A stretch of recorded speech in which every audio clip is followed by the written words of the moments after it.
Chủ tịch Tập Cận Bình lần đầu tiên điện đàm với Tổng thống Ukraine kể từ khi xung đột nổ ra. Theo đó, Trung Quốc sẽ gửi đại diện đặc biệt tới Ukraine để tổ chức hòa đàm về xung đột. Giữa lúc ấy, ông trùm Wagner dự đoán thời điểm Ukraine phát động chiến dịch phản công. Đáng chú ý, theo truyền thông Ukraine, Nga đang chuẩn bị cho viễn cảnh xấu vào ngày 9 tháng 5. Tài liệu bí mật tiết lộ kế hoạch dài hạn của Nga với các quốc gia vùng Baltic. Ở diễn biến khác, Tổng thống Biden nói gì về khả năng triển khai vũ khí hạt nhân ở bán đảo Triều Tiên? Phiến quân bị nghi đứng sau vụ nổ khiến 10 sĩ quan an ninh Ấn Độ thiệt mạng. Đức lạc quan nâng dự báo tăng trưởng kinh tế 2023 lên 0,4%. Tất cả sẽ được gửi đến quý vị ngay sau đây.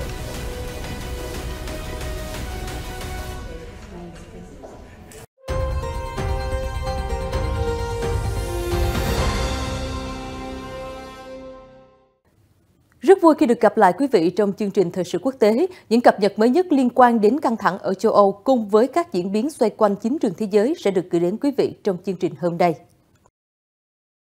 Ngày 26 tháng 4, Chủ tịch Trung Quốc Tập Cận Bình đã có cuộc điện đàm đầu tiên với người đồng cấp Ukraine, Volodymyr Zelensky, kể từ khi Nga phát động chiến dịch quân sự.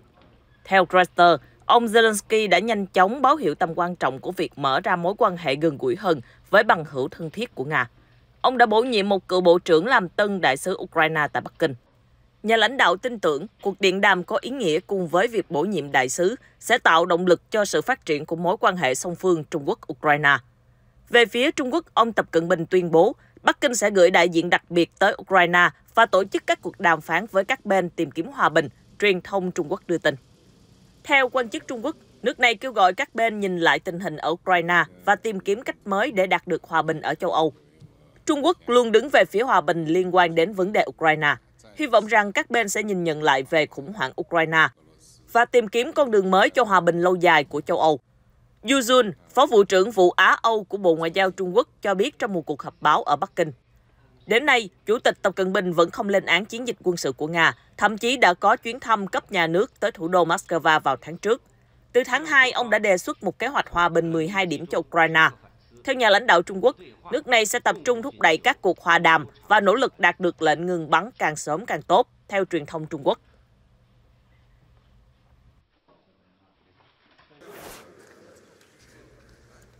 Hãng thông tấn TASS của Nga ngày 26 tháng 4 dẫn lời ông trùm Wagner, Yevgeny Prigozhin, dự đoán chiến dịch phản công của Ukraine sẽ bắt đầu sau ngày 2 tháng 5 khi những cơn mưa kết thúc. Những trận mưa cuối cùng dự kiến sẽ rơi vào ngày 2 tháng 5. Sau đó cần khoảng một tuần để gió làm khô đất đai và quân đội Ukraine sẽ sẵn sàng hành động. Liệu họ có hành động trong ngày 9 tháng 5 để phá hỏng kỳ nghỉ hay không? Có thể có mà cũng có thể không. Ông Prigozhin trả lời truyền thông. Phản hồi của ông Prigozhin được đăng tải trên kênh Telegram. Quân đội Ukraine đã chuẩn bị sẵn sàng. Một cuộc phản công là không thể tránh khỏi, ông nói thêm.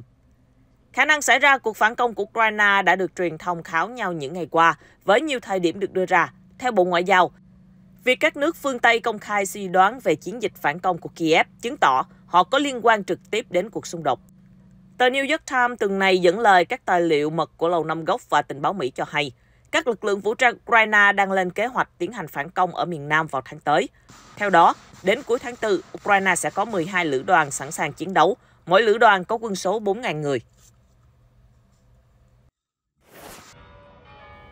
Cũng nói về tháng 5, theo một hãng truyền thông Ukraine, Điện Kremlin đang lo ngại về khả năng xảy ra cuộc tấn công bằng máy bay không người lái UAV trong lễ duyệt binh thường niên vào ngày 9 tháng 5 tại trung tâm thủ đô. Báo cáo của Opel Kravatel được đưa ra khi chính quyền Nga thông báo sẽ đóng cửa quảng trường đỏ trong 2 tuần trước lễ kỷ niệm 9 tháng 5, đánh dấu chiến thắng của Liên Xô trước Đức Quốc xã trong Thế chiến thứ hai. Trích dẫn các nguồn tin trang tin công bố ảnh chụp màn hình, được cho là tài liệu phác thảo những gì sẽ xảy ra nếu UAV được phát hiện trên quảng trường. Theo đó, cơ quan an ninh chính của Nga là FSB sẽ được thông báo và Điện Kremlin dường như rất lo ngại về mối đe dọa UAV của Ukraine. Theo trang tin Opel Kravatel, một quan chức Ukraine gần đây đã chia sẻ đoạn video toàn cảnh về quảng trường đỏ của Moscow, đồng thời ám chỉ một điều gì đó có thể diễn ra vào ngày 9 tháng 5. UAV của Ukraine bình thản bay qua Moscow. Có vẻ Điện Kremlin sẽ nằm trong vùng bị ảnh hưởng. Pháo hoa được lên kế hoạch cho ngày 9 tháng 5 sau. Anton Gerashchenko, cố vấn của Bộ Nội vụ Ukraine đăng trên Telegram. Nhắc về việc quảng trường đỏ đóng cửa trước lễ duyệt binh, ông Anton Gerashchenko còn viết trên Twitter ngày 25 tháng 4 rằng: nhưng còn một điều nữa, UAV từ trên trời rơi xuống, việc đóng cửa quảng trường thực tế không bảo vệ được điều đó. Cũng trong ngày 25 tháng 4, nhóm hãng thông tấn TASS của Nga đưa tin 3 UAV có camera đã được tìm thấy ở nhiều khu vực trong Moscow. Hiện phía Nga chưa bình luận về thông tin trên của truyền thông Ukraine.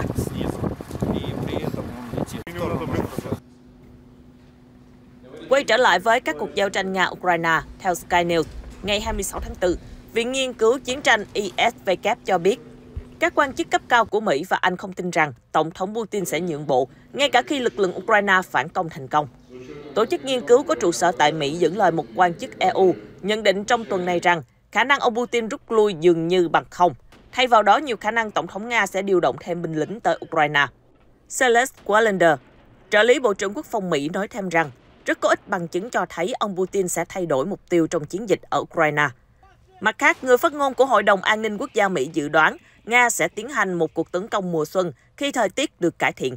Do đó, họ đang tăng cường hỗ trợ an ninh cho Ukraine. Diễn biến đáng chú ý khác tại chiến trường Đông Âu, Reuters cho hay hàng chục lính nghĩa vụ của Nga đang bắt đầu thực hiện nhiệm vụ tại một điểm tập kết ở thành phố Simferopol. Đây là các tân binh được triệu tập trong một chiến dịch huy động mùa xuân bắt đầu vào ngày 1 tháng 4 vừa qua. Reuters hôm 26 tháng 4 dẫn lời anh Yakov Niyaziev, một kỹ sư mới tốt nghiệp đại học cho biết anh tình nguyện tham gia nghĩa vụ quân sự và đã có mặt tại văn phòng nhập ngũ mà không chờ giấy gọi. Nếu cảm thấy phù hợp trong quân ngũ, tôi sẽ ký hợp đồng. Anh Yakov Niyaziev cho biết thêm. Một tân binh tên Timon Feredinov lại có quan điểm khác. Anh cho biết con đường quân nhân không phải là sự lựa chọn đối với sự nghiệp trong tương lai, nhưng anh cho rằng việc phục vụ trong quân đội là nghĩa vụ của mỗi người dân. Reuters cho hay, trong số những tân binh có một số người thuộc dân tộc Tatar. Các tân binh này đã nhận được những hành động ban phước lành từ một giáo sĩ Hồi giáo. Một linh mục chính thống giáo cũng đã rảy nước thánh để chúc lành cho một nhóm tân binh khác theo đạo Cơ đốc. Theo dự kiến, có khoảng 2.500 tân binh sẽ gia nhập vào lực lượng vũ trang Nga trong chiến dịch tuyển mộ lần này. Một số binh sĩ sẽ chiến đấu ở Crimea và một số sẽ được điều chuyển đến Nga. Được biết, Nga sắp nhập Crimea vào năm 2014 và hiện tại Moscow đang tập trung lực lượng rất hùng hậu trên Biển Đen.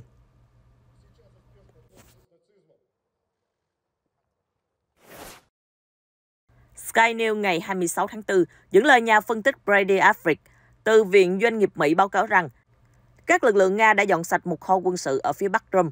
Hình ảnh vệ tinh cho thấy địa điểm trên bỗng trở nên trống trơn vào ngày 25 tháng 4, dù trước đó vào ngày 11 tháng 2 vẫn còn nhiều xe chiến đấu bọc thép, xe tăng và xe kéo.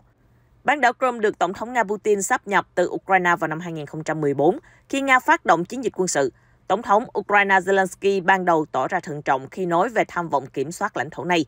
Tuy nhiên, khi chiến sự tiếp diễn, ông khẳng định mạnh mẽ hơn. Crimea là của Ukraine và các lực lượng Ukraine sẽ giành lại bán đảo.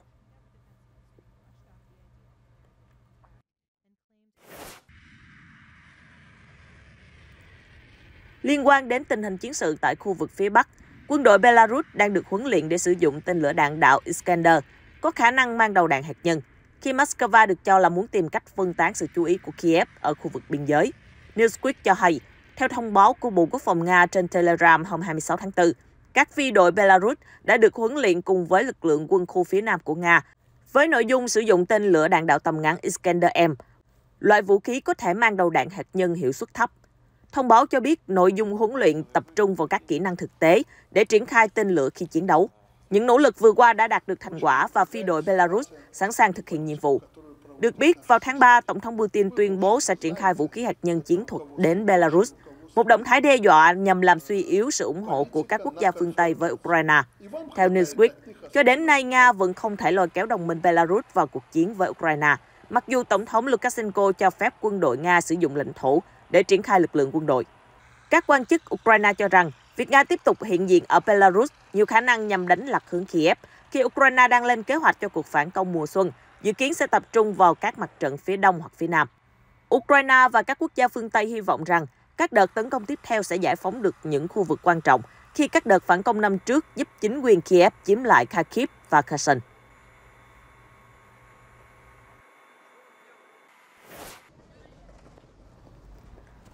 Thông tin khác liên quan đến Nga. Các tài liệu bị rò rỉ của Moscow đã được hãng tin Thụy Điển Expressen, Yahoo và những hãng tin khác thu thập, cho thấy Điện Kremlin đang lên kế hoạch gia tăng ảnh hưởng đối với các quốc gia vùng Baltic trong thời gian tới. Tạp chí Newsweek hôm 26 tháng 4 cho hay trước đây, đã có một tài liệu tiết lộ Nga có ý định sáp nhập Belarus thành một quốc gia liên minh vào năm 2030. Tài liệu lần này cho thấy chiến lược của Điện Kremlin đối với 3 quốc gia vùng Baltic, gồm có Estonia, Latvia và Litva, được phát thảo bởi Tổng cục Hợp tác Xuyên biên giới của Nga. Theo Yahoo News, hiện có khoảng 300.000 người Nga sống ở Estonia, chiếm khoảng 24% dân số, khoảng 471.000 người Nga sống ở Latvia, chiếm khoảng 25% dân số, và Litva là nơi sinh sống của khoảng 140.000 người, chiếm 5% dân số. Vấn đề then chốt đối với Điện Kremlin là giảm sự hiện diện của Liên minh quân sự NATO tại các nước thuộc Liên Xô cũ, đồng thời tăng cường ảnh hưởng từ văn hóa Nga. Các tài liệu trên còn nêu rõ Moscow chủ trương thành lập các hiệp hội và tổ chức để có thể ngấm ngầm truyền bá văn hóa và các câu chuyện về nước Nga. Nội dung tuyên truyền cũng lên tiếng cáo buộc hành vi phân biệt đối xử với người nói tiếng Nga, đồng thời ngăn chặn việc phá hủy hoặc di dời các di tích thời Liên Xô trong Thế chiến thứ hai. Cụ thể hơn, kế hoạch của Điện Kremlin nêu rõ nên cung cấp các hợp đồng có lợi cho các doanh nghiệp Estonia. Tài liệu có đoạn, hãy làm việc với các doanh nhân Estonia để giải thích Nga sẵn sàng mở cửa thị trường, với điều kiện Estonia phải thay đổi chính sách đối ngoại theo hướng thân thiện với Nga hơn. Ngoài ra, các quốc gia vùng Baltic có một phần của Rail, một mạng lưới điện do Moscow kiểm soát. Nga có ý định sử dụng mạng lưới điện này để làm đòn bẩy ngoại giao, nhưng các quốc gia vùng Baltic đang chuẩn bị đồng bộ hóa hệ thống điện với châu Âu vào đầu năm 2026.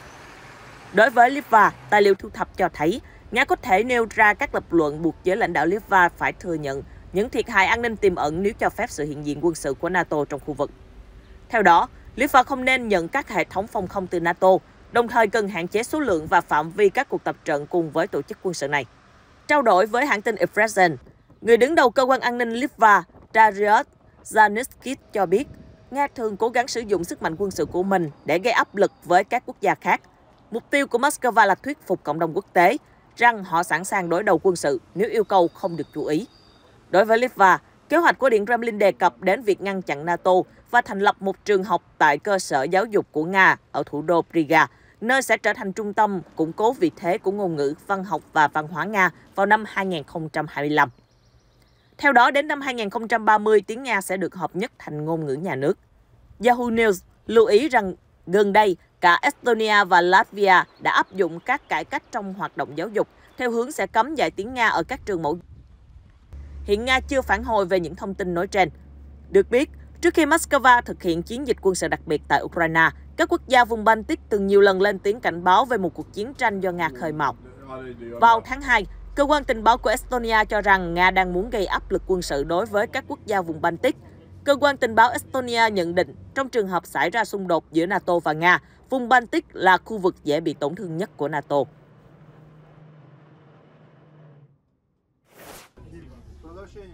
Bộ Quốc phòng Nga vào ngày 26 tháng 4 công bố video cho thấy 40 quân nhân Nga đã được trả tự do sau các cuộc đàm phán với Ukraine. Tất cả những người được trả tự do đều sẽ nhận được hỗ trợ tâm lý và y tế cần thiết, Bộ Quốc phòng Nga cho biết trên Telegram. Moscow và Kiev đã tiến hành trao đổi tù nhân thường xuyên kể từ chiến dịch quân sự đặc biệt từ ngày 24 tháng 2 năm ngoái. Trước đó, vào ngày 10 tháng 4, hơn 200 tù binh Nga-Ukraine đã được trao đổi theo thỏa thuận của hai bên. Ở một diễn biến khác, TASS dẫn lời Tổng thống Joe Biden vào ngày 26 tháng 4 thông báo Mỹ sẽ không bố trí vũ khí hạt nhân trên bán đảo Triều Tiên. Chúng tôi sẽ không bố trí vũ khí hạt nhân trên bán đảo, nhưng chúng tôi sẽ có các chuyến thăm với các tàu ngầm hạt nhân và những hành động tương tự, chủ nhân Nhà Trắng tuyên bố trong cuộc họp báo chung với Tổng thống Hàn Quốc Yoon Suk-yeol. Tuyên bố của nhà lãnh đạo đưa ra giữa lúc Washington và Seoul đàm phán về việc thành lập nhóm tham vấn hạt nhân Mỹ-Hàn nhằm điều phối chiến lược đáp trả hạt nhân trước các mối đe dọa từ Triều Tiên.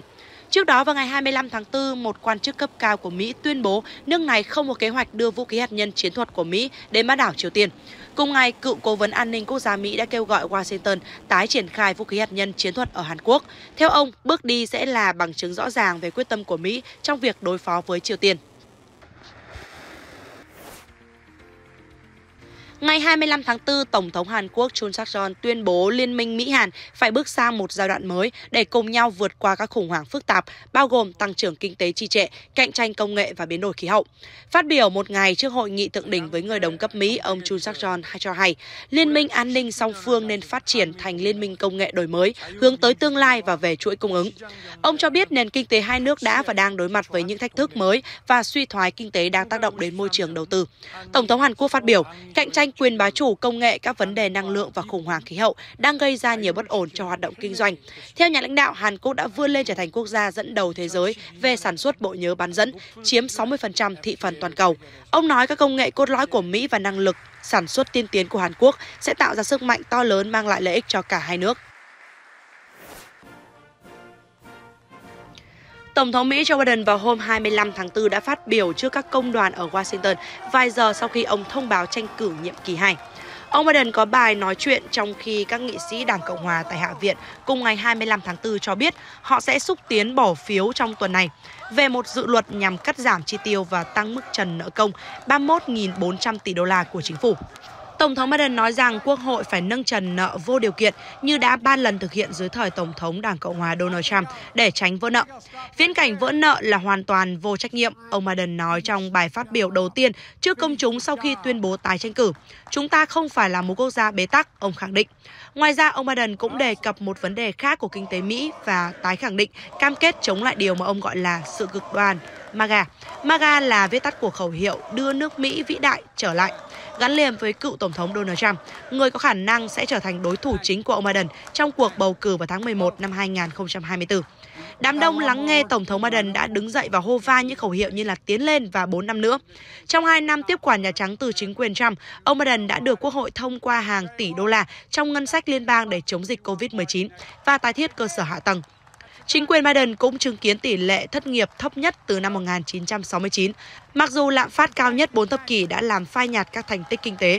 Tuổi tác của ông Biden khiến kế hoạch tái tranh cử của ông đi vào lịch sử và cũng là canh bạc đầy rủi ro với Đảng Dân Chủ. Họ sẽ đối mặt với cuộc bầu cử khốc liệt để giữ quyền kiểm soát Thượng viện và giành lại Hạ viện năm 2024. Tỷ lệ tín nhiệm ông Biden chỉ ở mức 39% trong khảo sát được Reuters và Ipsos công bố vào ngày 19 tháng 4, một trong những mức thấp nhất dành cho Tổng thống, đồng thời có nhiều lo ngại về vấn đề tuổi tác của ông. Phó Tổng thống Kamala Harris sẽ tiếp tục song hành với ông Biden trong chiến dịch tranh cử vào năm tới. Tờ New York Post nhận xét bà Harris được nhìn thấy trong video tuyên bố tranh cử của ông Biden nhưng không lên tiếng phát biểu.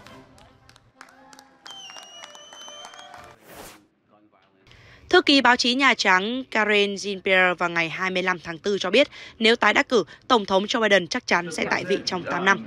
Bà Jean-Pierre đăng thông điệp đó trên Twitter sau khi vừa từ chối trả lời câu hỏi liệu Tổng thống Biden có dự định phục vụ xuyên suốt cả nhiệm kỳ nếu thắng cử vào năm sau hay không. Ông Biden sẽ 86 tuổi khi kết thúc nhiệm kỳ thứ 2. Các bác sĩ khẳng định ông Biden, người không uống rượu và tập thể dục 5 ngày mỗi tuần, khỏe mạnh để hoàn thành nhiệm vụ của Tổng thống. Bài kiểm tra sức khỏe gần nhất tiến hành vào tháng 2 năm nay. Nhà Trắng cho biết hồ sơ sức khỏe của Tổng thống cho thấy ông đủ minh mẫn và nhạy bén để thực hiện công việc. Nhưng theo một khảo sát của Reuters và Ipsos công bố vào ngày 24 tháng 4, khoảng 44% đảng viên Dân Chủ được hỏi ý kiến đã nói rằng Tổng thống Biden nên nghỉ hưu thay vì tiếp tục chạy đua vào Nhà Trắng. Trung Quốc vào hôm 26 tháng 4 kêu gọi các nước duy trì hòa bình và ổn định khu vực sau khi Mỹ và Philippines bắt đầu tiến hành cuộc tập trận chung thường niên. Người phát ngôn Bộ Ngoại giao Trung Quốc bà Mao Ninh nói với giới truyền thông tại một cuộc họp báo thường kỳ ở Bắc Kinh rằng hợp tác quốc phòng giữa các nước không nên làm gia tăng căng thẳng, không nên làm suy yếu lòng tin giữa các quốc gia trong khu vực hay nhắm mục tiêu vào bất kỳ bên nào thứ ba. Phát biểu của bà Mao Ninh đưa ra sau khi binh sĩ Mỹ và Philippines phóng tên lửa phòng không trong cuộc tập trận tại một căn cứ hải quân phía Bắc Manila vào hôm 25 tháng 4. Cụ thể, binh sĩ hai nước đã khai hỏa các hệ thống tên lửa không đối đất Patriot và Stinger, vốn được dùng phổ biến để bắn hạ máy bay và tên lửa của đối thủ. Mục tiêu của cuộc tập trận nhằm cải thiện năng lực phòng không ở căn cứ hải quân. Cuộc tập trận vào hôm 25 tháng 4 là một phần trong đợt diễn tập song phương thường niên giữa Philippines và Mỹ kéo dài gần 3 tuần. Năm nay, cuộc tập trận có quy mô lớn nhất với hơn 17.000 binh sĩ tham gia. Một vụ nổ ở bang Chandigarh, miền Trung Ấn Độ vào ngày 26 tháng 4 đã khiến 10 sĩ quan an ninh và một tài xế thiệt mạng sau khi họ trở về từ một chiến dịch đối phó với quân du kích ở bang này. Các nạn nhân là thành viên của lực lượng bảo vệ khu vực. Nói với Reuters, cảnh sát địa phương cho hay một nhóm phiến quân bị nghi ngờ đã thực hiện vụ tấn công. Nhóm này đã tiến hành các vụ tấn công vũ trang chống lại lực lượng chính phủ trong nhiều thập kỷ, đặc biệt ở các vùng nông thôn miền Trung và miền Đông Ấn Độ. Theo tuyên bố của nhóm, thì họ đấu tranh cho nông dân nghèo và người lao động. Thủ tướng Ấn Độ Narendra Modi đã lên án vụ tấn công trên Twitter, theo Reuters. Hàng năm, ngày tưởng niệm của Israel diễn ra với không khí thiêng liêng trang trọng như dấu ấn của sự đoàn kết. Thế nhưng năm nay, tâm trạng của mọi người đã khác. Dịp lễ trọng đại của Israel bắt đầu khi sự chia rẽ xã hội trở nên sâu sắc hơn bao giờ hết. Người dân nước này đã dành 2 phút mặc niệm trong ngày tưởng niệm 25 tháng 4, tưởng nhớ những người lính và thường dân thiệt mạng trong các cuộc tấn công của phiến quân. Tại Jerusalem, Thủ tướng Benjamin Netanyahu đã phát biểu tại lễ tưởng niệm cấp nhà nước với sự tham dự của Tổng thống Isaac Herzog và các quan chức khác. Ngày tưởng niệm dịp vinh danh các quân nhân đã hy sinh của đất nước và ngày độc lập nhà nước Israel diễn ra sau đó một ngày, theo truyền thống được coi là dấu ấn của sự đoàn kết ở một quốc gia đã chiến đấu trong các cuộc chiến tranh liên tiếp kể từ khi thành lập.